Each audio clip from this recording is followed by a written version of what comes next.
billahi minash shaitanir rajim, bismillahir rahmanir rahim. Avant de commencer, comme la culture le veut chez nous, la parole, on dit que la parole appartient aux anciens. Je voudrais solennellement demander la permission aux anciens, M. Diakité, de pouvoir parler. Merci. Chers officiels, chers invités, c'est pour moi un honneur et un agréable plaisir de prendre la parole devant vous, acteurs des causes nobles, en tant que président de l'AMC, pour témoigner toute ma gratitude aux partenaires organisateurs de cette conférence. Je veux nommer ECPF et CEV. Mesdames et messieurs, les chiffres sont alarmants. Les chiffres sont alarmants, les chiffres concernant les enfants et les conflits armés, et ceci nous interpelle.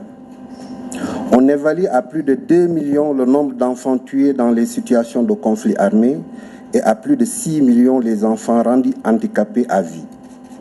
Plus de 250 000 d'entre eux continuent d'être exploités en tant qu'enfants soldats.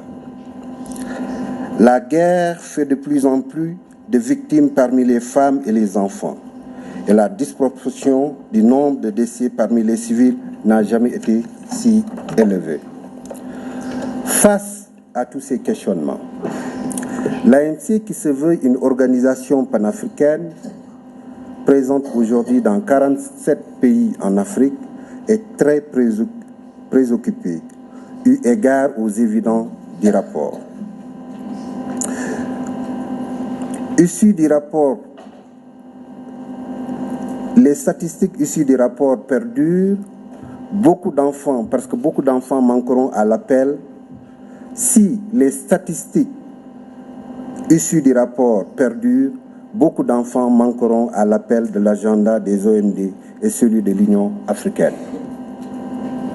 C'est pourquoi, mesdames et messieurs, nous nous réjouissons et adhérons pleinement à l'initiative de cette conférence pour, en tant qu'Africains, nous puissions mener des réflexions fructueuses pour trouver des solutions idoines et pérennes à la situation des enfants impactés par les conflits armés. Mesdames et messieurs, je me pose toujours des questions. Et ces questions, je n'ai pas de réponse à ces questions. Peut-être, quand je trouverai des réponses à ces questions, nous pourrons régler certaines situations. Je demande toujours pourquoi nos institutions et nos États sont réactionnaires. Pourquoi? Parce que nos institutions et nos États ne sont pas dans l'anticipation, ne sont pas dans la prévention. Et nous devons être dans la prévention. Nous attendons que les crises arrivent pour que nous puissions activer nos réseaux, pour que nous commencions nos réunions. Vous entendez toujours réunion extraordinaire de l'Union africaine, réunion extraordinaire de l'IMOA, réunion extraordinaire de la CEDEAO, quand le problème est déjà là. Je me souviens encore en 2011, j'étais là et j'ai eu l'honneur devant, c'était à la conférence des chefs d'État et chefs de gouvernement, j'ai pris la parole pour avertir déjà le cas du Mali. J'ai dit aux chefs d'État et aux chefs de gouvernement que le Mali vit l'imperméabilité des frontières et la fragilité de nos armées. Une crise très profonde s'approche.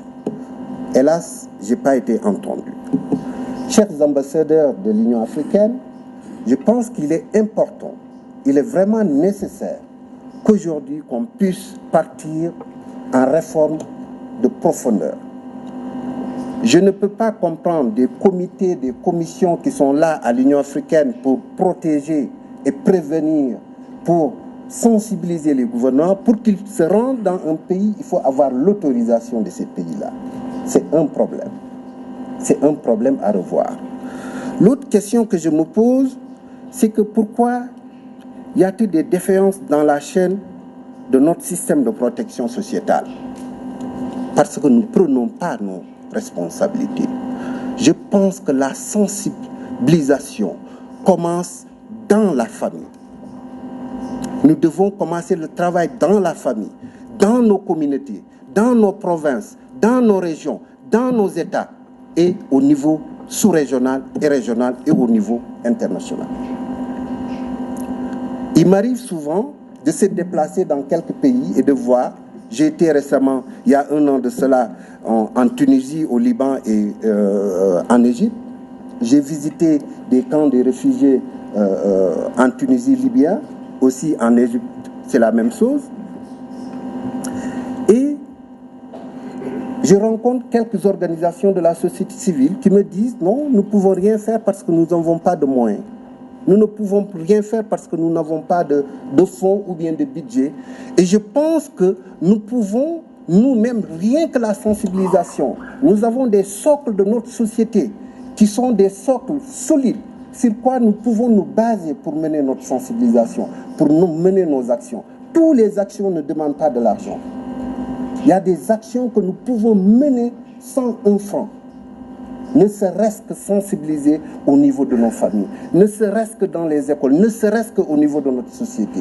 Et je pense qu'avec ça, nous pouvons quand même gagner notre pari.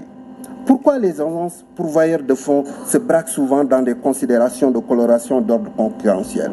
Au moment où nous pouvons, CEV, UNICEF et d'autres organisations peuvent être ensemble, souvent, nous assistons, chaque organisation par avoir dispersé. Souvent, il arrive. Il arrive même dans la société civile.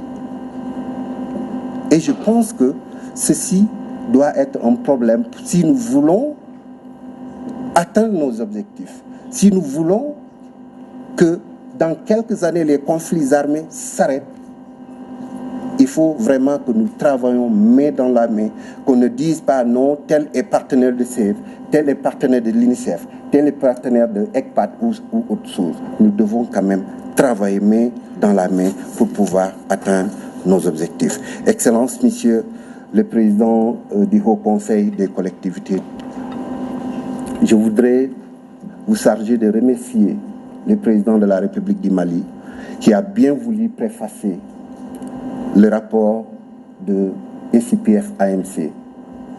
Je me souviens encore quand la direction de SIPF m'a chargé de voir le président pour lui expliquer que nous voulons, étant donné que le Mali est un pays de crise, préfacer le rapport. Il était très content et il a organisé une grande cérémonie à la présidence de la République pour la signature du préface.